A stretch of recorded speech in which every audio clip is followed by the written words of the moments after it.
যারা নাইট শিফটে কাজ করেন তারা কিভাবে দিনের বেলা ভালোভাবে ঘুমাতে পারেন সেজন্য আজকের ভিডিওতে থাকছে কয়েকটি টিপস। যিনি নাইট শিফটে কাজ করেন তিনি যখন দিনের বেলা ঘুমাতে আসেন তখন তার ঘরটিকে রাতের বেলা যেরকম অন্ধকার থাকে সেই অন্ধকারের একটা এনভায়রনমেন্ট তৈরি করতে হবে তার ঘরে, এবং সে কারণে প্রয়োজনে ডার্ক কালারের পর্দা বা একটু মোটা কাপড়ের পর্দা ব্যবহার করতে হবে যেন দিনের আলো বেশি বেশি ঘরের মধ্যে ঢুকতে না পারে। মোটামুটিভাবে একটা রাতের মতোই এনভায়রনমেন্ট তৈরি হয়।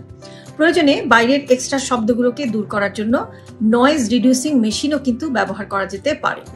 আর যিনি নাইট শিফটে কাজ করেন তিনি যদি বিভিন্ন ধরনের স্ক্রিন নিয়ে কাজ করেন তাহলে তাকে একটা কাজ করতে হবে, সেটা হচ্ছে যে স্ক্রিনে ব্লু লাইট প্রোটেক্টর ব্যবহার করতে হবে। বিশেষ করে কম্পিউটারের উপরে আপনি ব্লু লাইট প্রোটেক্টর স্ক্রিন একটা অ্যাড করে ফেলতে পারেন, অথবা আপনি যে মোবাইল ফোন ইউজ করেন সেখানে ব্লু লাইট ফিল্টার আপনি ইউজ করতে পারেন।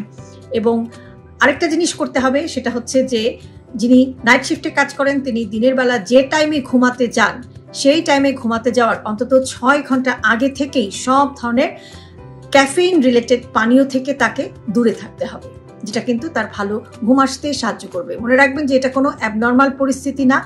বডি ক্লকটি যিনি দিনের বেলা কাজ করেন তার জন্য যেরকম, আর যিনি রাতের বেলা কাজ করেন সেটা ঠিক উল্টোভাবে বডি ক্লকটা সেভাবে সেট হয়ে যায়। ভালো থাকবেন সবাই।